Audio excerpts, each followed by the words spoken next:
बिस्मिल्लाहिर्रहमानिर्रहीम।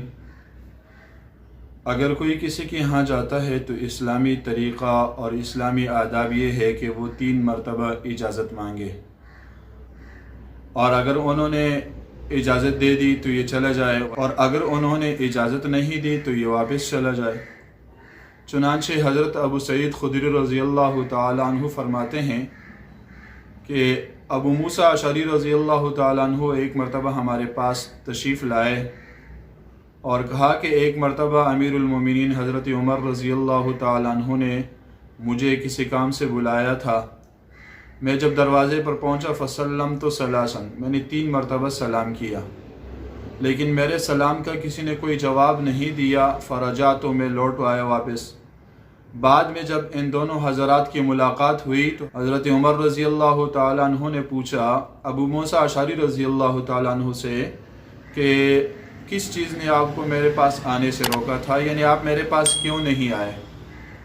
तो हज़रत अबू मूसा अशअरी रज़ियल्लाहु ताला अन्हु ने फरमाया कि मैं आपके दरवाज़े पर आया और 3 बार मैंने सलाम किया, यानी इजाज़त मांगी, लेकिन मेरे सलाम का किसी ने जवाब नहीं दिया, तो मैं वापस चला गया। और ये इसलिए मैंने किया कि मैंने अल्लाह के रसूल सल्लल्लाहु अलैहि वसल्लम से सुना, अल्लाह के रसूल ने फरमाया कि जब तुम में से कोई किसी के दरवाज़े पर जाए तो 3 मरतबा सलाम करे, और फलम युअज़न लहू, अगर उसे इजाज़त न दी जाए, अगर उसे कोई इजाज़त न दी जाए तो वो फल यरजे, वापस पलट जाए, वापस चला जाए। तो हज़रत उमर रज़ियल्लाहु ताला अन्हु ने हज़रत अबू मूसा अशअरी रज़ियल्लाहु ताला अन्हु से फरमाया, इस हदीस के बयान करने पर कोई गवाह कायम करे कि ये हदीस अल्लाह के रसूल सल्लल्लाहु अलैहि वसल्लम ने फरमाई हो। यानी हज़रत उमर ने फरमाया कि गवाह पेश कीजिए। हज़रत अबू मूसा अशअरी रज़ियल्लाहु ताला अन्हु बहुत परेशान हो गए कि अब गवाह कहाँ से लाऊंगा। तो हज़रत अबू सईद फरमाते हैं कि हमारी खिदमत में आए तो कहा कि मेरे साथ कोई जाए भाई जिसने ये हदीस सुनी हो, और वो हज़रत उमर के सामने गवाही दे कि वाकई अल्लाह के रसूल सल्लल्लाहु अलैहि वसल्लम ने फरमाया है, अल्लाह के रसूल का सच्चा फरमान है।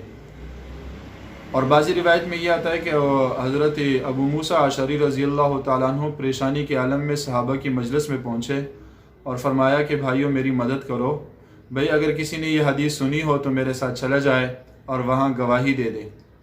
तो उबई इब्न काब जैसे दीगर सहाबा थे, तो उन्होंने दिल लगी के तौर पर फरमाया कि हम आपके साथ सबसे छोटे आदमी को भेजेंगे। चुनाचे उस वक़्त मजलिस में सबसे छोटे अबू सईद खुदरी रज़ियल्लाहु ताला अन्हु थे, तो उनको उनके साथ भेज दिया, और हज़रत अबू सईद खुदरी ने जाकर हज़रत उमर के सामने ये गवाही दी कि ये अल्लाह के रसूल की हदीस है और मैंने भी अल्लाह के रसूल सल्लल्लाहु अलैहि वसल्लम से ये हदीस सुनी है। हज़रत उमर रज़ियल्लाहु ताला अन्हु ने गवाह का मुतालबा क्यों किया? क्योंकि लोगों ने हदीसें बहुत ज़्यादा बयान करना शुरू कर दी, तो हज़रत उमर ने एहतियात के पेश नज़र एक कानून बना लिया कि जो आदमी भी हदीस बयान करेगा वो उस पर एक गवाह भी पेश करेगा कि वाकई उसने भी अल्लाह के रसूल सल्लल्लाहु अलैहि वसल्लम से यह हदीस सुनी है। तो बहरहाल कहने का मकसद ये है कि हमारी इस्लामी माशरे आदाब का तरीका ये है कि हम जब किसी के यहाँ जाएँ तो हम 3 मरतबा सलाम करें। उलमा फरमाते हैं कि पहला सलाम ये तारुफ़ का होता है, दूसरा सलाम ये अंदर दाखिल होने इजाज़त मांगने का होता है, और तीसरा सलाम ये वापस पलटने का होता है। तो इस्लामी तरीका ये है कि किसी का दरवाज़ा खटखटाएं तो सलाम करें और दरवाज़े से कहीं बाएं या दाएं जानिब दूर खड़े हो जाएं ताकि उनके घर के अंदर नज़र न पड़े। और फिर अगर 3 मरतबा उसने इजाज़त मांगी, सलाम किया, लेकिन उसको कोई जवाब नहीं मिला, तो उसको वापस पलटना चाहिए।